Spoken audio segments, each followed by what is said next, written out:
The biggest threat to America is not Al-Qaeda, it's not ISIS, it's not Putin, it's not any of these guys, it's China.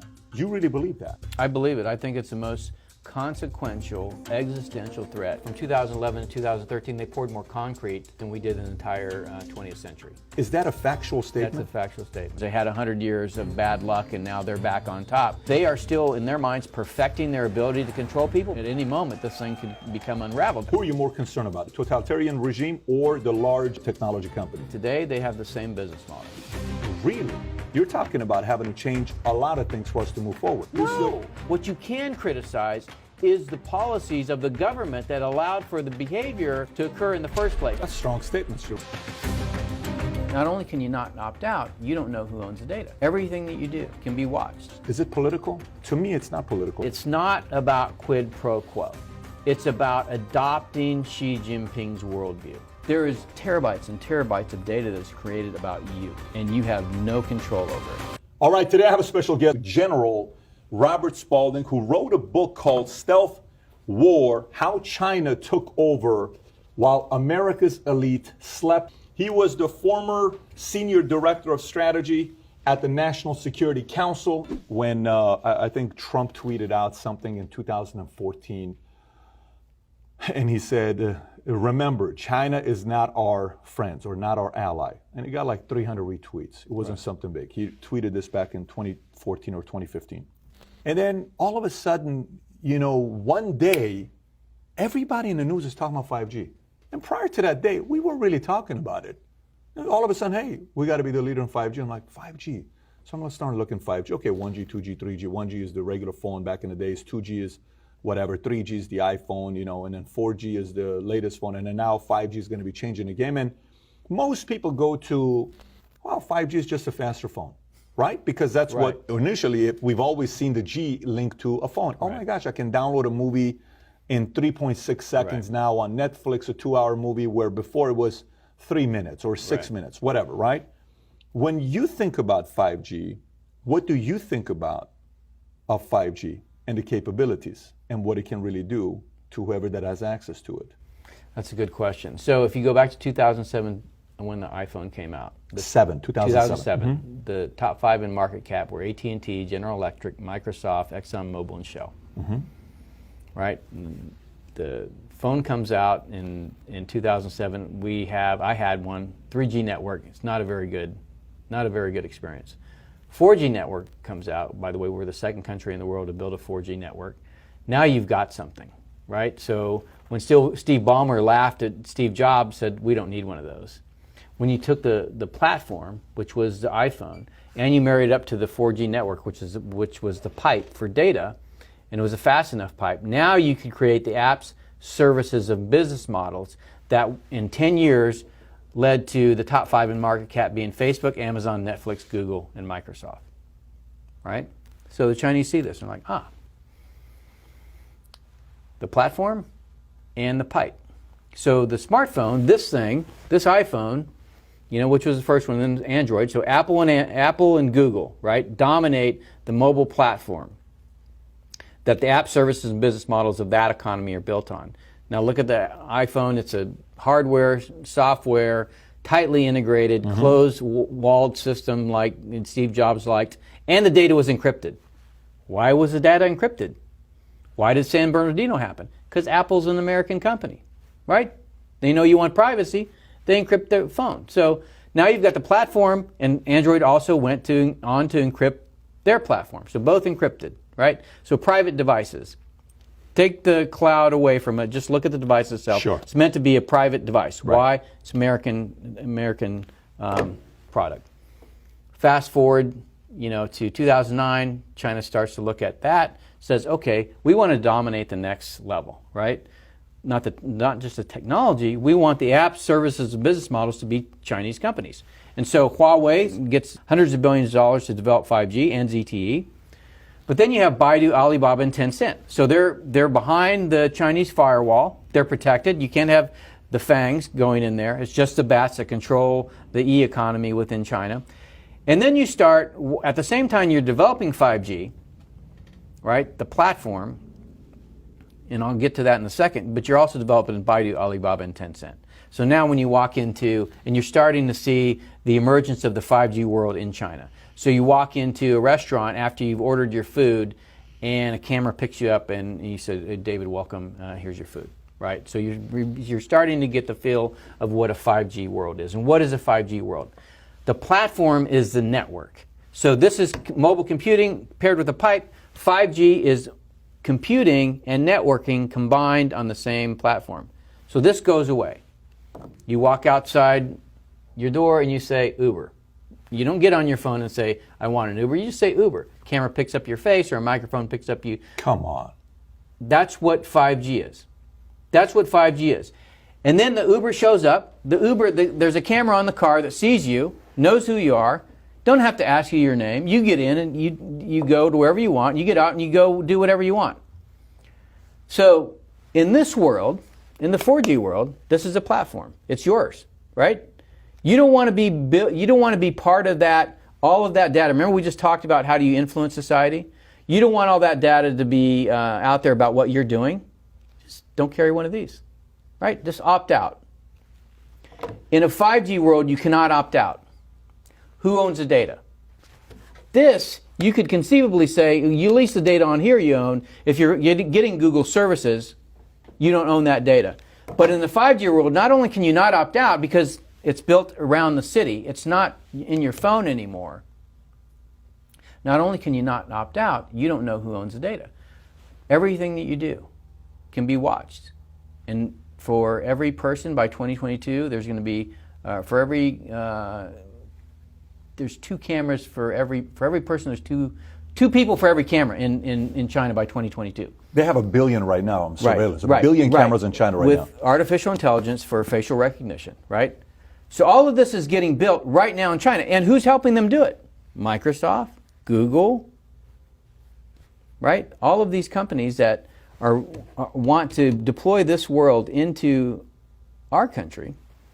So Baidu, Alibaba, and Tencent, that's where the world goes. It goes from 2007, AT&T, GE, and Microsoft to the FANGs to the BATs, right? Who owns the pipes? Me as a B2 guy, the first thing I look at in the country is where's telecommunications. You've got to take that out, number one. But if rather instead of taking it out, you own or control it, so Huawei builds the pipes, then because you're behind the Great Firewall, you've built the app services and business models of the 5G world. And you're, like I said, you're already starting to see that. You know, where your facial recognition is built into your interaction when you go into a restaurant or when you go into a store or when you go into a bank. You know, everything's about, you know, the device is connected.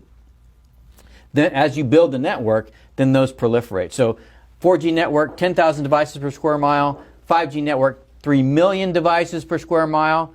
You're not going to carry 12 smartphones. You may not even carry a smartphone. 10,000 to 3 million? 10,000 to 3 million. That's what 5G does. The connectivity explodes, right? So that allows you to put devices literally everywhere that can make your life more convenient or can track you. There's a bike in DC. It's called Mobike. Have you seen these things? They're silver and orange. Look out for them next time you're in DC. They're silver and orange, called Mobike. They had them when I was in 2016 when I get to Beijing. You take your phone, and by the way, I took a phone, right, a phone that I threw away when I got home, and I had said, You threw it away when I you threw got it away home. when I got home. Load all the apps on it that a Chinese person has so I can understand what they do. You never have to carry a wallet. You never have to carry a key. It's all done on your phone. You can pay anybody, anywhere for anything, and they do. 900 people are on WeChat, and they spend 90% of their time in app doing things, or ordering airline tickets, buying food, whatever you want. You can have anything you want. 900 people or 900 million? 900 million people. Okay, so let me explain to you how effective what they built is. I have one of the guys working for me on one of these Mobikes. Now, the Mobike it's just parked there in the street with a lock on it. You go over, you hit a QR code on your phone, it unlocks the bike, you get on it, you ride it, and you lock the bike. Okay, so where does that data go? They know it's you. You got on that bike, you went 2 locations, okay, or you went to a location, so that data is available. So I have one of my guys, he gets on a Mobike, rides somewhere, has his iPad in the basket, gets off the bike, comes back to the embassy, and realizes, I I forgot my iPad. Goes into the regional security office and says, I forgot my iPad and my bike. Calls the local public security bureau, and those guys call the guy that's got his iPad on his phone, on his cell phone, and say, can you bring the iPad back to the embassy? That's how wired Beijing is right now. Because the news has been telling us that the cases are dropping massively in China, that Singapore has it under control. I read a whole article last night about how they're tracking everyone with their technology. They're using their mobile phones to find out who they had contact with, hunting those people down and quarantining them. And now they are saying it's a success. South Korea cases dropped, Chinese cases dropped. But they're also saying the Western civilization would never allow this type of intrusive stuff into their information. Oh my God. What do you see, David? No, just let me just intervene there for a second. Okay. You have just said, virtually word for word, what was in the Rockefeller Foundation document in 2010 detailing a pandemic scenario based on a flu vaccine. They said, I think I mentioned it kind of in passing earlier, they said China imposed draconian measures and was then praised for doing so, but the West lagged behind because of this thing called freedom and democracy. And but eventually the West caught up and became also draconian. So it's deja vu from the Rockefeller document and from the Event 201 of the Gates Foundation and the World Economic Forum 1%. It's a scenario. It's a script, And Brian. So, yes, I understand what you're saying. So people that don't know, what is this technology in China? Explain how it works and how they track people and how it's become surprisingly even more draconian than it was, because I don't think a lot of people know this. Well, I've been saying for decades, if you want to know what is planned for the West tomorrow, look at China today. It's no accident that China is right at the center of this whole outbreak, which has gone on to create all this. This is how it works in China. They have millions of face recognition cameras in their cities, gathering in number all the time. And so as you're walking down the street, you are able to be tracked and identified literally in minutes. There have been documentaries that have put someone on the street, and the technology has been challenged to track them and find them. It's taken minutes, gotcha. And so what they're doing, and remember, this is what's planned for the West, and this is why the crazies and the psychopaths in Silicon Valley are so close to China, if the truth be told. You are so tracked in detail in China that they know everything you do all the time, and AI is logging your behavior. And they have something called the social credit system. And when you act in ways that are acceptable to the state, you get credits, social credits.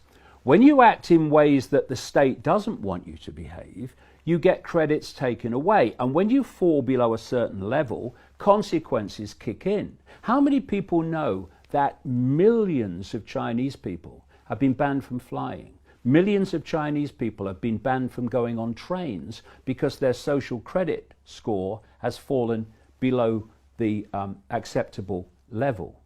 And this is what is possible once you have AI able to track you in detail, minute by minute, in real time, which is what they have in China. What is China? It's a technocracy. That's what it is. And if you look at China today, that's supposed to be the world tomorrow. Because this economic, viral, whatever you want to call it, war, for want of a term, China's meant to win it. And I don't mean the Chinese regime, and I certainly don't mean the Chinese people. I mean the Chinese model. The Chinese structure of society and its authoritarian imposition and AI technocracy minute by minute, real-time tracking of the population. That is exactly what I've been describing is planned for the world for 30 years. I'm Rosa Corey, and I'm from the United States, California. And my topic, what I speak about, is one of the most vitally important issues of our age, and that is United Nations Agenda 21, Sustainable Development. And as I'll be talking about tomorrow, it is the inventory and control plan. Inventory and control of all land, all water, all minerals, all plants, all animals, all construction, all means of production, all food, all energy, all information, and all human beings in the world. And this is a plan that was agreed to by 179 nations back in 1992. It's a United Nations plan. It's called the Agenda for the 21st Century. And so many of us around the world think that sustainable development, it just sounds so great. Isn't it about recycling and creative reuse and creating energy and food resources for everyone? And the answer is no, it really is not. It's about moving populations into city centers, concentrated city centers, and clearing them out of the rural areas. So I found out about it in a very unusual way, actually, because I spent my career as a legal witness, as an expert witness for the California Department of Transportation.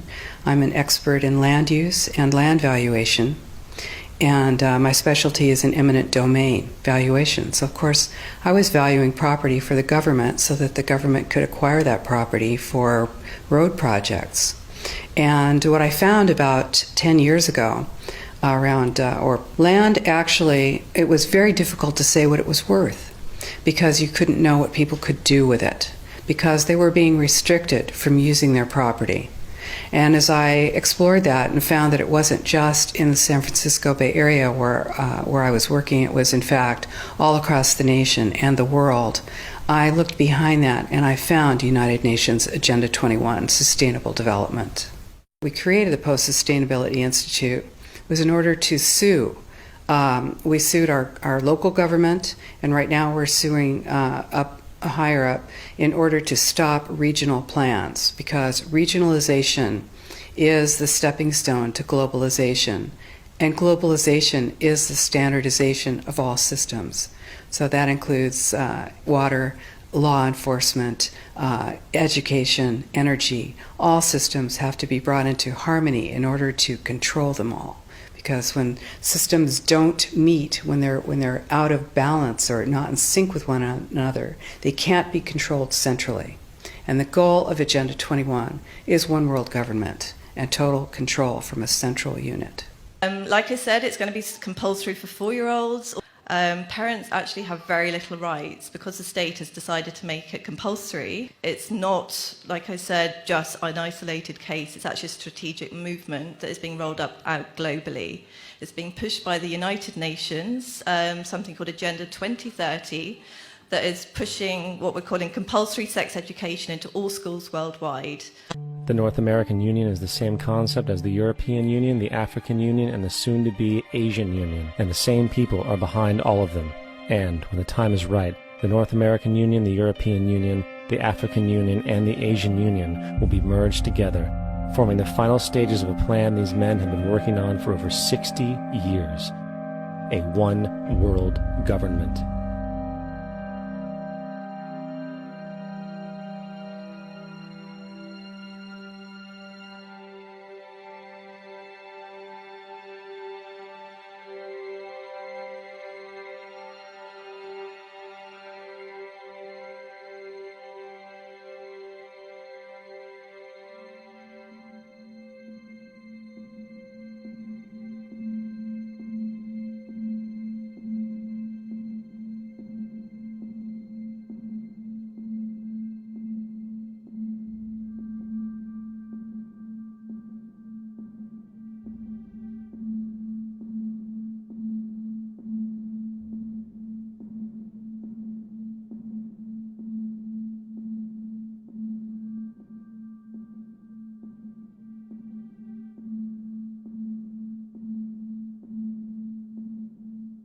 One bank, one army, one center of power. And if we have learned anything from history, it is that power corrupts, and absolute power corrupts absolutely. This is Aaron Russo, a filmmaker and former politician. To his left is Nicholas Rockefeller of the infamous Rockefeller banking and business dynasty. After maintaining a close friendship with Nicholas Rockefeller, Aaron eventually ended the relationship, appalled by what he had learned about the Rockefellers and their ambitions. I got a call one day from an attorney woman I knew, and she said, would you like to meet one of the Rockefellers? I said, sure, I'd love to. And we became friends, and he began to divulge a lot of things to me.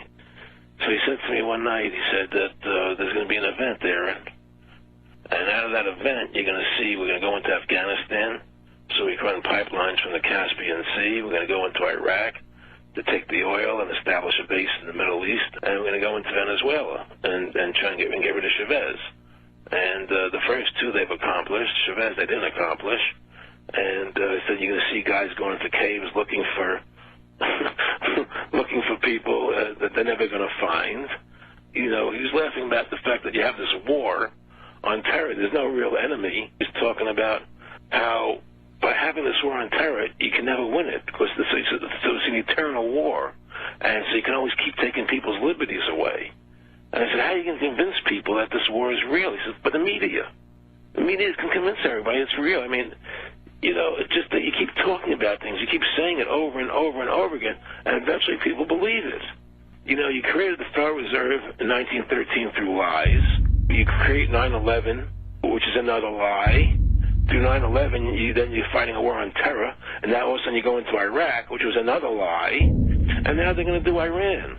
You know, and it's all one thing leading to another, leading to another, leading to another. Now, I would say to them, what are you doing this for? What's the point of this thing? You have all the money in the world you ever want.